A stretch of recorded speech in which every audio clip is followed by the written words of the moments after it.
ഞാൻ ഈ 75 add challenge എടുത്ത് ഒരു 10-15 ദിവസം കഴിഞ്ഞപ്പോൾ കുറച്ച് ആൾക്കാർ എന്നോട് ചോദിച്ചു, ഈ ചലഞ്ച് എടുത്തിട്ട് നിനക്ക് വലിയ വ്യത്യാസമൊന്നുമില്ലല്ലോ, ഈ ചലഞ്ച് കൊണ്ട് വലിയ കാര്യമൊന്നുമില്ലേന്ന്. ഈ പറഞ്ഞ ആൾക്കാർക്ക് ഈ ചലഞ്ചിൻ്റെ ABCD പോലും അറിയില്ല. ഈ ചലഞ്ച് ആരാണ് കണ്ടുപിടിച്ചത്, ഈ ചലഞ്ച് എടുത്തിട്ട് എത്ര പേര് വിജയിച്ചു, ഇതൊന്നും ഇവർക്കറിയില്ല. അതുമല്ല, നമ്മൾ ഈ ചലഞ്ച് സ്റ്റാർട്ട് ചെയ്തപ്പോൾ ഇവർ നമ്മളൊന്ന് മോട്ടിവേറ്റ് ചെയ്യാൻ പോലും വന്നില്ല.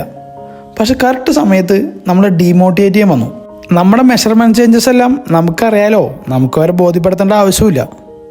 ഇങ്ങനത്തെ ആൾക്കാർ എല്ലാ സൊസൈറ്റിയിലും ഉണ്ടാവും. അവരറിയിക്കുന്നത് ഒരു സ്മൈലാണ്, ഒന്ന് ചിരിച്ച് കാണിച്ചിട്ട് നമ്മളോട് മൂവ് ഓൺ ചെയ്യുക. നമ്മൾ ഈ ചലഞ്ചിൽ മാത്രമല്ല, നമ്മുടെ ജീവിതത്തിൽ നമ്മൾ പുതിയതായിട്ട് ഒരു കാര്യം ചെയ്യുമ്പോൾ ഇതൊക്കെ ചെയ്യേണ്ട കാര്യമുണ്ടോ, അങ്ങനെ പല പല ഡീമോട്ടിവേഷൻസ് പല സൈഡിൽ നിന്നും വരും. ഇതൊന്നും കേട്ട് നമ്മൾ ഡിപ്രസ്ഡ് ആവേണ്ട ആവശ്യമില്ല. ഇതെല്ലാം നമ്മളൊരു ഫ്യൂലാക്കി എടുത്ത് മോട്ടിവേറ്റഡായി നമുക്ക് എന്ത് ചെയ്യാൻ പറ്റുമെന്ന് അവരെ കാണിച്ചു കൊടുക്കണം. അതിലാണ് യഥാർത്ഥ സക്സസ് ഇരിക്കുന്നത്.